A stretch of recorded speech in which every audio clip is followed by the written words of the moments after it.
Another part of your book that I thought was interesting on the business side was when you talked about Brian Turner and Priority Records calling you to buy the C.I.A. masters for Cube. So what was that day like when you got that call? So for everybody in the book, you guys should buy it, of course, not without Alonzo, but he's talking about... Audio book too on CD Baby. Yes. Just so you know. But he's talking about C.I.A. was a group Cube was in before NWA, or one of the groups, I should say. But then Priority Records was going to put out Ice Cube's material, so they called Lonzo to buy the C.I.A. masters. Right. I knew Brian. I'd done a lot of compilation albums with Brian before, and we had some other business prior to that. So me and Brian had a working relationship, and when he called, you know, hey man, Cube want those C.I.A. records up the streets.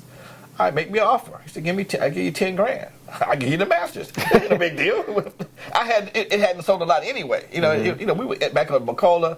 We didn't have a lot of distribution, and it was like 10 racks. I'm out of here. Okay, and it wasn't until the internet came back around and records resurfaced. I didn't do it though. Okay, let it be known. Hey, let it be known. I didn't do it. Now, with Priority, one of the things in your book I thought was interesting, as somebody that read a lot and studied it and got to know a lot of the players in the game, did you only interact with Brian, or were you with Mark Cerami some too? Don't know Mark Cerami. I knew Brian. Okay. I got stories with Brian.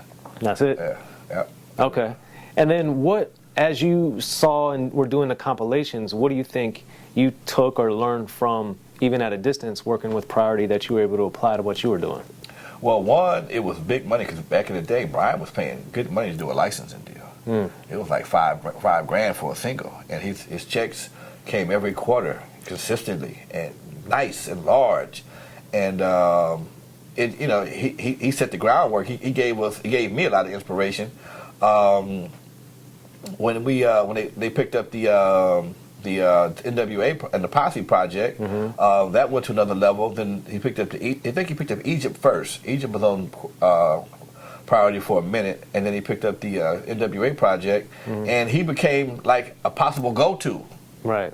As another option for McCullough, because he was right down the street from McCullough. He was on Sunset. McCullough was on Santa Monica, and they still wasn't far from each other. So it was always an option, and we made a lot of money together. So it was something to do. But I like my independence. That was just Lonzo. Lonzo liked his independence because I didn't have to get paid once a month every quarter. I got paid every time I sold a record. So that's hard to beat. Right. And I think to your point before we move, I think people also forget that Eazy Does It really came out before Straight Outta Compton and was a huge record before Straight Outta Compton took off in '89 with Fuck the Police and all the controversy. But Eazy Does It was a big record and doing very well before Straight Outta Compton, and he was the star. Right. And although he never wanted to be the star. But I think people get it twisted. So from not wanting to be the star, why do you say that? Well, see, you have to understand Eazy, man. I know Eazy. I know Eazy like I'm talking to you right now. We would clown each other. I watched him rise. Eazy watched me rise as an independent artist, label owner. Then he took what I did and he magnified it on the Gangster tip. Okay, so we talked a lot back in the day. There was nobody for him to talk to besides Lonzo. And we sit there and talk. I say, Eazy, how long are you gonna sell this Gangster image? He said, as long as they buy it. Okay, but and people forget when you see Straight Outta Compton. If you know Eazy like I know him, he was a quiet dude. He was a real laid back dude. He's very quiet. He always, he playful, but he was quiet. He's always clowning. And he was not a rough, hardcore dude, but he started to morph into that character as things started to develop for him, and it started making money for him. Okay, he would be Eric. You see him at the house with his kids, Lil E. They bring him by the house the whole 9 yards. You saw him with his kids. He would be Eric and Daddy. He never let his character spill into his personal life. Yeah, and that was something that he come to my house.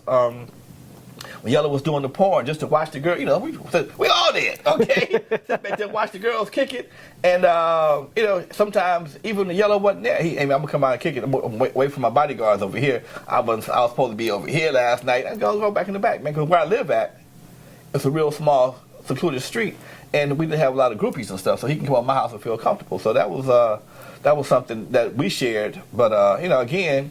We cuss each other out all the time. You little short. Jerry curl. Who got a Jerry curl? Right. So it was a unique relationship. Another thing that's interesting too is you and Eazy maintained a relationship. So what do you think you learned from him?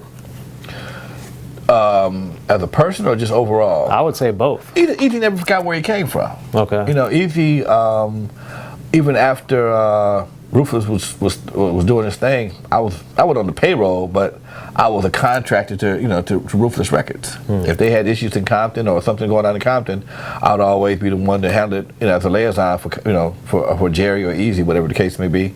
And I got a few Ruthless checks, and I ain't mad at them. Right. Okay. And then as Ruthless was taking off, and how did you find yourself able to transition to sustain yourself in the music industry? I mean, I've always owned a recording studio, and but my second career is nightclub management. So I was able to just go back and going back into the nightclub business, and the club I started off with, Eve After Dark.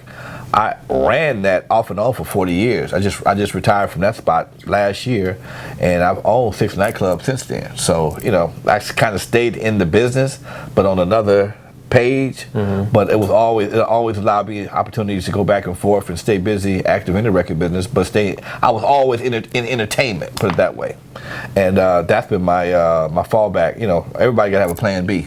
So I bought and ran nightclubs, and so I just got tired of it, and so now I do multimedia now, like you. Be sure to check out the History of Gangster Rap by Soren Baker. He's official. History of Gangster Rap features exclusive interviews with Ice-T, Snoop Dogg, MC Ren, the D.O.C, and dozens of others. The History of Gangster Rap, a definitive look at how Los Angeles changed rap forever. In Los Angeles, the streets definitely set the tone of the hip-hop music. At 19, I got a $50,000 car. My whole angle always was, I'll be street, but I will always tell you the horrors that go along with this life. There will be penalties and casualties for just wearing the wrong color in somebody's neighborhood. And once gangster rap made it from the streets to the TV, the genre exploded. With Fab 5 on Young TV back with NWA. Yo MTV, it just catapulted us from being local heroes to national gangbang rappers. The History of Gangster Rap discusses it all from 1980 up till today. It's always gonna be shit happening in the streets. You know what I mean? So it's always gonna be something to talk about. The History of Gangster Rap in stores now.